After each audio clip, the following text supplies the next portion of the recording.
दोस्तों आज हम आपको एक्सप्लेन करने वाले हैं हाल ही में एक कमाल के साउथ मूवी जिसका नाम है रुकार सुलट सर। ये मूवी हॉरर कॉमेडी से भरी पड़ी है जो आपको जरूर पसंद आएगी, इसलिए वीडियो को अभी लाइक कर दीजिए। एंड चलिए हम कहानी की तरफ बढ़ते हैं। मूवी की शुरुआत में हम एक औरत को जंगल में देखते हैं जो एक तांत्रिक से मिलने जा रही होती है। दरअसल ये औरत किसी एक गांव की मुखिया थी और उसके गांव में आए दिन बच्चे गायब हो रहे थे, जिस वजह से गांव के सभी लोग बहुत ही ज्यादा परेशान थे।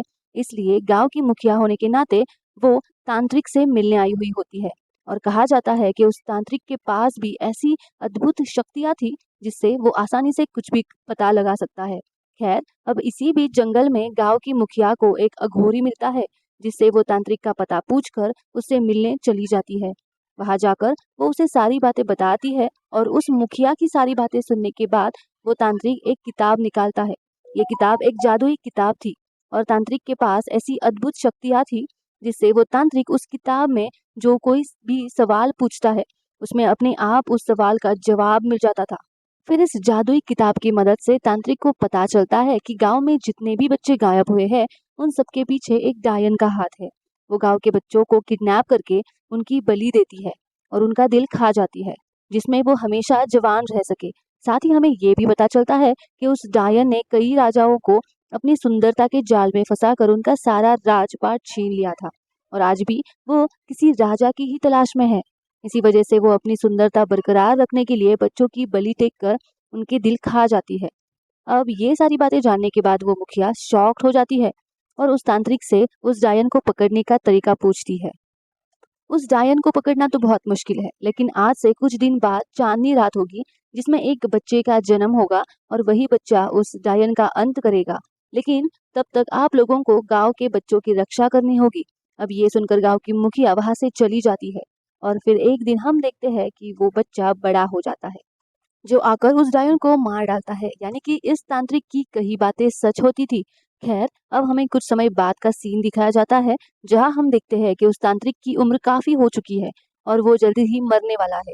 इसलिए वो तांत्रिक उस जादुई किताब को एक ऐसी जगह छुपा देता है जिसमें उसके परिवार के अलावा वो जादुई किताब किसी और को ना मिले, क्योंकि अगर ये किताब किसी गलत हाथों में चली गई तो वो इसका गलत इस्तेमाल कर सकता है।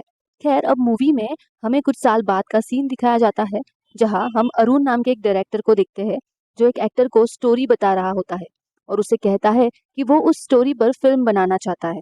लेकिन जब वो उस एक्टर उस स्टोरी को पढ़ता है तो उसे स्टोरी बिल्कुल पसंद नहीं आती, इसलिए वो उसे इस कहानी पर काम करने से साफ मना कर देता है।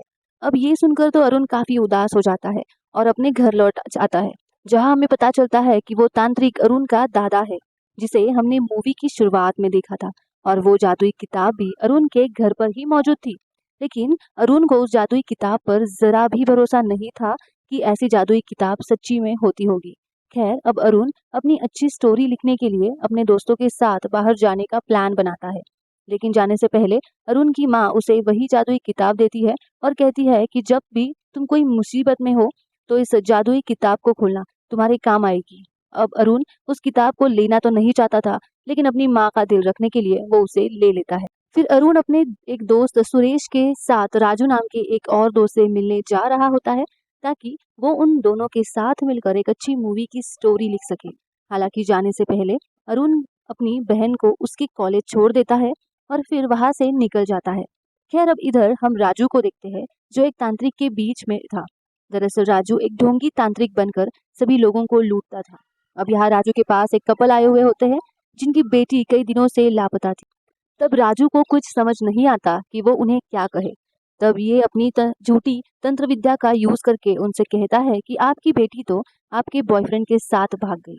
जो सुनकर उसके पेरेंट्स उदास हो जाते हैं और वहां से धन्यवाद कहकर चले जाते हैं। खैर, अब अगले दिन अरुण और सुरेश राजू के पास पहुंचते हैं, जिसके बाद ये तीनों मिलकर एक अच्छी सी स्टोरी लिखना शुरू करते हैं। लेकिन उन्हें समझ नहीं आ रहा होता है कि स्टोरी की शुरुआत कहाँ से करें, इसलिए वो लोग सो जाते हैं। तभी हम एक आत्मा को घूमते हुए देखते हैं। फिर अब अगले दिन राजू का मकान मालिक उससे घर का किराया लेने आता है, क्योंकि राजू ने कई महीनों से किराया नहीं दिया था। वो मकान मालिक राजू को धमकाता है कि अगर उसने एक हफ्ते के अंदर उसे पैसे नहीं दिए तो वो उसके लिए अच्छा नहीं होगा। ये बोलकर वो वहां से चला जाता है। फिर उसी रात को वो सभी लोग फिर से एक अच्छी स्टोरी लिखना शुरू करते हैं। लेकिन आज भी वही दिक्कत थी कि कहानी शुरू कैसे करें। तभी अरुण को उस जादुई किताब का ख्याल आता है और वो सोचता है कि उसमें शायद अच्छी कहानी हो सकती है, इसलिए वो उससे मदद लेने की सोचता है। जिसके बाद अरुण उस जादुई किताब को अपने बैग से निकालकर अपने दोस्तों के पास लाता है और उनसे कहता है कि शायद हमें इसमें कोई अच्छी कहानी मिल जाएगी। जिसके बाद अरुण उस किताब को खोलता है, लेकिन वो किताब तो पूरी तरीके से खाली होती है। अब खाली किताब को देखकर ये सभी लोग ये तय करते हैं कि चलो अब इसी किताब में हम अपनी स्टोरी लिखेंगे। जिसके बाद वो उस खाली किताब पर अपनी स्टोरी लिखना शुरू करते हैं। काव्या नाम की एक सुंदर लड़की थी जिसके पति का नाम करण था और वो एक कारपेंटर का काम करता था। ये दोनों ही एक दूसरे से बहुत प्यार करते थे और एक दूसरे के लिए जान तक दे सकते थे। अब इतना लिखने के बाद सुरेश और राजू को नींद आने लगती है, तो वो किताब बंद करके सोने चले जाते हैं। और इन सब के सोने के बाद हम उनके घर में करण और काव्या की आत्मा को देखते हैं, यानी कि वो लोग जो उस जादुई किताब में लिख रहे थे ये सब सच हो रहा था। खैर, अब अगली रात हम देखते हैं कि अरुण, राजू और सुरेश फिर से वही स्टोरी लिखना शुरू करते हैं, जहां वो अपनी स्टोरी में लिखते हैं कि काव्या अपने पैरों पे पायल पहन रही थी। तभी अरुण और राजू को काव्या की आत्मा दिखाई देती है जो अपने पैरों में पायल पहन रही थी, यानी अब तो वो जो लिख रहे थे वो सब उनके सामने हो रहा था। साथ ही उन्हें वहां पर करण भी दिखाई देता है और ये देखकर वो काफी डर जाते हैं और वो सोचने लगते हैं कि जो लिख रहे हैं वो सच कैसे हो सकता है, कहीं ये उनका सपना तो नहीं। इसलिए अगली सुबह अरुण और राजू इसी बारे में एक दूसरे से बातें कर रहे होते हैं कि अगर वो सपना था तो दोनों को एक जैसा सपना कैसे आ सकता है। और यहाँ दोनों को समझ आता है कि ये तो असल में ही हो रहा है। जिसके बाद दोनों सुरेश को आकर बताते हैं कि कल रात स्टोरी लिखते समय उन्हें काव्या और करण दिखाई दिए थे, तो क्या वो उसे भी दिखाई दिए थे। ये सुनते ही सुरेश डर जाता है और कहता है कि नहीं तो, मैंने तो किसी को भी नहीं देखा। अब अरुण और राज उससे कहते हैं कि काव्या देखने में बहुत ही खूबसूरत थी और ये सुनकर सुरेश सोच में पड़ जाता है कि उसे इतनी खूबसूरत लड़की कैसे नहीं दिखी। तब सुरेश अरुण को उसमें काव्या की सुंदरता के बारे में लिखने के लिए कहता है ताकि वो भी उसे देख सके। जिसके बाद अरुण उस किताब को लिखने के लिए खोलता है, जहां वो देखता है कि वहां पर पहले से ही कुछ लिखा था कि काव्या और करण एक दूसरे को फ्रूट्स खिला रहे हैं, लेकिन खिलाने के बाद वो उसी फ्रूट्स वाले चाकू से एक दूसरे पर हमला कर देते हैं, पर उन्हें कुछ भी नहीं होता और ये सब करके उन्हें बड़ा मजा आता है। अब ये पढ़कर वो सोच में पड़ जाता है कि ये लाइन तो उन्होंने नहीं लिखी, फिर ये किसने लिखी होगी। तभी इसी बीच राजू और अरुण को दूसरे कमरे से कुछ आवाजें सुनाई देने लगती है और जब वो वहां जाकर देखते हैं तो सच में वहां पर काव्या और करण एक दूसरे को फ्रूट्स खिला रहे होते हैं और फिर उसी चाकू से एक दूसरे पर हमला भी कर देते हैं, लेकिन ये सब सुरेश को नहीं दिख रहा होता है। खैर, अब अगले दिन राजू और अरुण बातें कर रहे थे कि ये सब जो भी कुछ हो रहा है उन्हें दिख रहा है, वो किताब की वजह से दिख रहा है और शायद इसी वजह से वो कहीं मुसीबत में ना पड़ जाए। इसलिए वो डिसाइड करते हैं कि वो अब से उस किताब में कुछ भी नहीं लिखेंगे। हालांकि अब किताब में कुछ भी लिखने के कारण अब आईने में अपने आप स्टोरी लिखनी शुरू हो जाती है और इसी बीच उन्हें काव्या भी दिखती है, जिसे देखकर अरुण और राजीव काफी डर जाते हैं। लेकिन सुरेश को तो कुछ भी दिखाई नहीं दे रहा था, इसलिए वो तो बस सोच में पड़ा था कि ये क्या हो रहा है। खैर, अब इन सब से अरुण काफी डर जाता है, जिसके बाद वो उस किताब को वापस बैग में रखने लगता है। लेकिन सुरेश उस किताब को अरुण से छीनने लगता है क्योंकि वो भी काव्या को देखना चाहता था और इसी चक्कर में किताब उनके हाथ से नीचे गिर जाती है, जिसके कारण उस किताब में से करण बाहर निकलता है और अब सुरेश को भी करण दिख रहा था। करण को देखकर ये सभी लोग डर जाते हैं और वहां से भागने की कोशिश करने लगते हैं। तब करण उनसे कहता है कि वो तब तक उन्हें यहाँ से नहीं जाने देगा जब तक उनकी आत्मा को मुक्ति नहीं मिल जाती। जिसके बाद करण उन्हें अपनी स्टोरी सुनाता है कि कई साल पहले जब अंग्रेजों का राज हुआ करता था, तब उसकी मुलाकात एक अंग्रेजी ऑफिसर की बेटी काव्या से हुई थी जिसका असली नाम कैथरीन था और करण और काव्या को पहली नजर में एक दूसरे से प्यार हो गया था।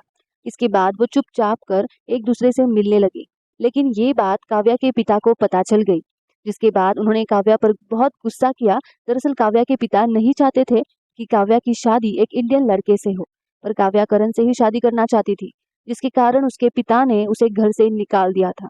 इसके बाद से और करण एक दूसरे के साथ एक घर में रहने लगे। लेकिन आसपास के लोगों ने काव्या के अंग्रेज होने के कारण उसके साथ बुरा बर्ताव करना शुरू कर दिया, पर काव्या को इनसे ज्यादा फर्क नहीं पड़ता था। फिर एक दिन जब ये लोग शादी करने वाले थे, तब उस रात एक दुर्घटना में उनकी मौत हो गई। उस दिन से उनकी आत्मा यहाँ पर कैद है और जब तक उन्हें इंसाफ नहीं मिलेगा, तब तक उनकी आत्मा को मुक्ति नहीं मिलेगी। साथ ही हमें ये पता चलता है कि करण की आत्मा को पता था कि अरुण उसी तांत्रिक का पोता है जिसके पास वो जादुई किताब थी, और अब करण अरुण से कहता है कि वो उस जादुई किताब की मदद से पता लगा सकता है कि उसके साथ उस दिन क्या क्या हुआ था। अब ये सब कहानी सुनकर अरुण, राजू और सुरेश को बहुत दुख होता है, जिसके बाद वो लोग तय करते हैं कि वो उन्हें इंसाफ दिलाकर रहेंगे। फिर ये दोनों अपने हिसाब से करण और काव्या की स्टोरी लिखने लगते हैं कि शादी वाली रात उनके साथ क्या क्या हुआ होगा। जहां हम देखते हैं कि जब ये लोग सही कहानी लिखते तो करण और काव्या वैसे ही हरकतें कर रहे होते हैं जैसा उनके साथ हुआ था, और जब ये लोग कुछ गलत सलत लिखते तब करण और काव्या की आत्मा एक जगह पर ही रुक जाती, जिससे इन्हें समझ में आ जाता था कि करण और काव्या की आत्मा रुक गई, यानी उनकी स्टोरी गलत है। इसके बाद वो लोग उस स्टोरी की लाइन को मिटाकर दूसरी लाइन लिखना शुरू कर देते थे। अब इसी बीच हम देखते हैं कि काव्या एक जगह पर ऐसे रुकी हुई थी कि जैसे किसी ने पीछे से उसकी साड़ी पकड़कर उसे खींचा हो, और अरुण के पास तो अपने दादाजी जैसी कोई शक्तियां भी नहीं थी जिससे वो पता कर ले कि उस रात इन दोनों के साथ क्या हुआ था। इसलिए वो लोग अलग अलग स्टोरी बनाकर जादुई किताब में लिख रहे थे ताकि इन्हें सच पता चल पाए। एक तरह से ये तुक्का था। फिर वो देखते हैं कि करण और काव्या अपनी पोजीशन पर रुके गए हैं क्योंकि उन्होंने जो लाइन लिखी थी वो गलत थी। तभी इसी बीच अरुण की बॉडी में उसके दादाजी की आत्मा आ जाती है और अपनी शक्तियों का इस्तेमाल से वो उस जादुई किताब में लिखना शुरू करते हैं, जहां हमें पता चलता है कि उस रात उनके साथ क्या क्या हुआ था। दरअसल उस रात करण किसी चीज के लिए लकड़ियां काट रहा होता है। इसी बीच काव्या उसके लिए दूध लाती है। तभी उसकी साड़ी जमीन पर पड़ी एक कील में अटक जाती है, जिसकी वजह से काव्या नीचे गिरती है और वो कील काव्या के सर में गड़ जाती है, जिसके कारण उसकी वहीं पे मौत हो जाती है। और ये देखकर जब करण जल्दी से उसके पास जाने लगता है, तो जल्दबाजी में करण ने अपनी कुल्हाड़ी ठीक से सही से नहीं रखी थी, जिसके कारण वो कुल्हाड़ी उसके सर पर गिरती है और वो भी वही मर जाता है। इसी कारण से करण को लग रहा था कि किसी ने उस रात काव्या को पीछे से खींचा और उसी इंसान ने उसके सर पर कुल्हाड़ी से मार दी, जिसके बाद उन दोनों की मौत हो गई। और इसीलिए आज तक करण और काव्या की आत्मा भटक रही थी, जिन्हें शांति नहीं मिली थी। खैर, अब जैसे करण और काव्या को ये बात पता चलती है तो उन्हें मुक्ति मिल जाती है और अरुण के दादाजी की आत्मा भी उसकी बॉडी से निकल कर चली जाती है, जो सिर्फ उनकी मदद करने के लिए आई थी। खैर, अब इसके बाद अरुण को उसकी मूवी के लिए एक स्टोरी मिल जाती है और उसके साथ जो कुछ भी हुआ था वो उसी स्टोरी में वो लिख देता है।